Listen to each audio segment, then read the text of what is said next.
reported properly in the media, that's for sure. The media would let you believe that that we need to regulate meme stocks, we need to regulate retail traders. But in fact, there's another side of the story which points in a different direction. I think we've all been suspicious when we've seen high volume call buying, followed by the stock rising within a week or so, maybe days sometimes, could be even a month. But we associate the rise in the stock with the excessive call buying and sort of make the conclusion that is very suspicious. The excessive call volume leads to the underlying stock increasing. That is true in part, but there are other things going on.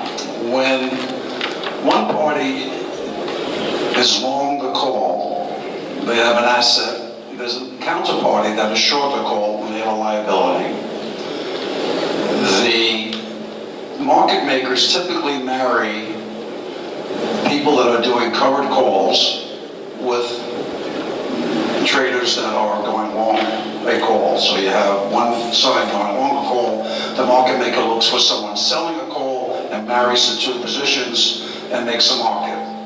If you have high volume call buying, which is not illegal, the market maker takes the position himself. And as I'm reading the media, you never hear much about market makers doing this. I mean, they pointed to Citadel, but they don't really explain what goes on. The excessive call buying forces Citadel or any other market maker to take the other side position. So now you have the retail traders in GameStop long the call, and you have Citadel or some other market maker short the call. The market maker has an option to do nothing or hedge. Typically, market makers don't like to take overnight positions, and most of these calls were for at least 1 day or more. So they will hedge that position, and the hedge of being short a call is to buy the underlying stock. That is what moves the stock. So in as much as we can marry long call buyers with covered call sellers, nothing happens to the underlying stock other than information flow about the stock causing the stock to go up for fundamental reasons or technical reasons, momentum, moving day average, whatever. But insofar as the volume on the long side exceeds the natural offsetting volume on the short side, the selling side, the market maker steps in, must hedge their position, and that creates the balloon up. Now, I watch CNBC, I watch Bloomberg, I read all this stuff, and has anybody heard that explanation? Great, but I'm very disappointed. And it's not uncommon that even the regulators are just starting to, I think they understand this, I mean the ones in senior positions, but they don't know how to handle it.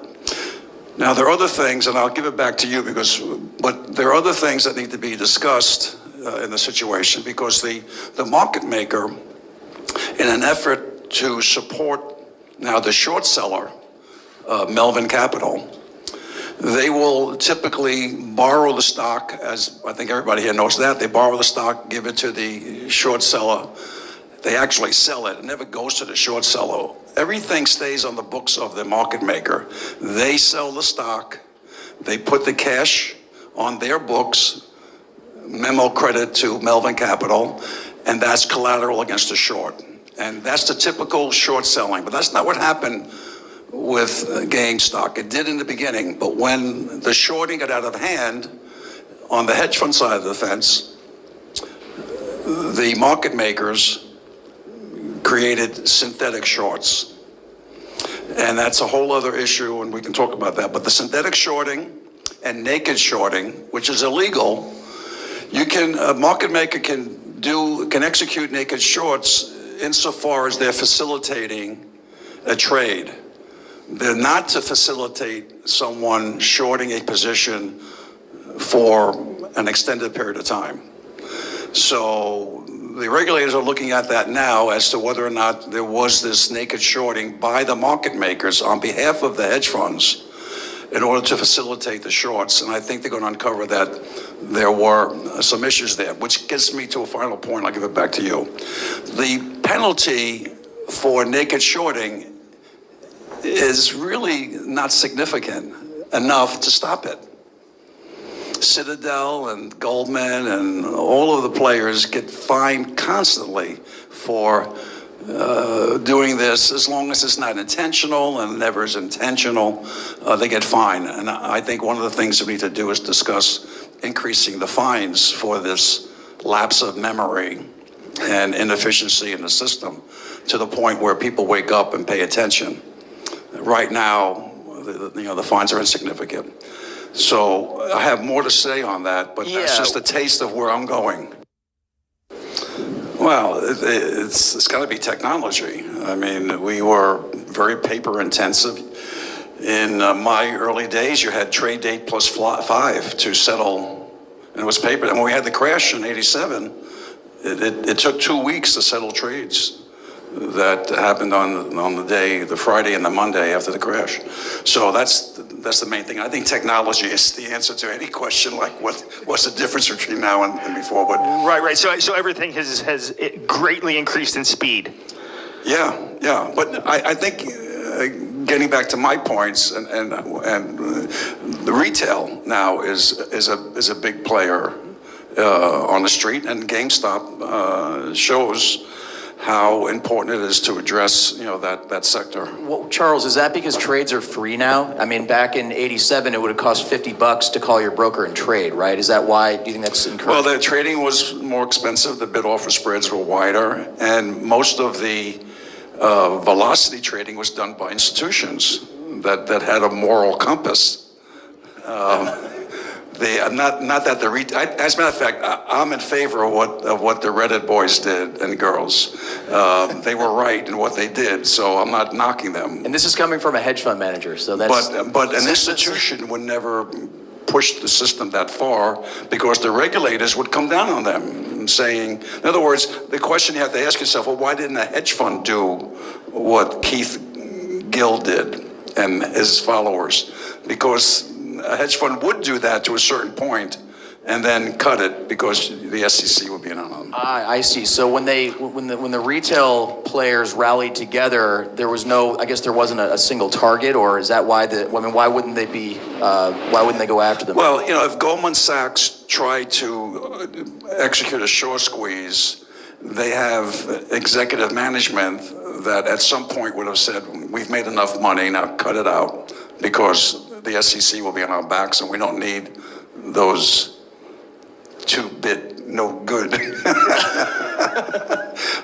So that's important. Whereas the retail guys just said, hey, if Plotkin can short, over 100%, or Plotkin and his cohorts could short over 100% of the float, why can't we buy enough calls equal to 100% of the outstanding or the float? So it was an even up playing field, just that the moral compass is different. The hedge funds got a little bit of a more moral compass, not that much more, but a little bit more. Well, and Charles, I think you told me that it doesn't take a rocket scientist to realize there's a risk of a squeeze when you have over 100% of the float. I was surprised when they had the congressional hearing that they tried to set the retail side up for a fall, but it's really the hedge fund world. I mean, poor risk management. Once you see the exchanges reporting that 100% of the float is being shorted, and there's synthetic shorts to carry it up to 140% or thereabouts, it only takes a 10% move in the stock to start some shorters to think about covering the short. Most hedge fund managers will start covering their losses if they're long and the stock goes down 10%. At 10% is sort of the demarcation. And if they're short and it goes up 10%, they start covering. There's a simple mathematics. If the stock goes from 100 to 90, you only need 10%, 10.5% to get back to break even. So you start cutting your losses at that point. At 20%, you either double down or cut the position out altogether. Now, Charles, I want to ask you about something I think we've discussed in the past. We're obviously very, very big fans of NASDAQ here, but I was talking to a NYSE market maker, and he said he felt sick to his stomach that day when you could only put in sell orders for that list of stocks. How did that come about? Well, like I was alluding to before, the market makers were basically selling to Robinhood and the Reddit crowd naked calls, long, and they were short the call because it's double entry accounting. Somebody's long and somebody's short, and the market makers did not hedge in the beginning. But then when they started hedging, because the volume of calls went to the point where it became dangerous, the hedge to a short call is to either buy another call or buy the stock. And it's much easier to go in and buy the stock electronically than to start. So they bought the stock, and in buying the stock, they were moving the price up. And their attitude was, this call buying will stop, so let's buy the stock, hedge our current position, and hope that the buyers of these calls stop. But they didn't. They just kept going and going and going. So the buying of the long stock on the short call became the issue. And so they got to the point where the exchanges and regulators were aware that market makers were becoming illiquid. They had to settle these trades, and they need capital to do that. And they were spending their capital, which is on the to cover the short call. And then that's what blew it. And then they had to stop buying the stock. No more buying the stock unless you're Plotkin or hedge funds where you're short, right, and you want to reduce your risk. But no more buying for speculation. You can buy to cover a short.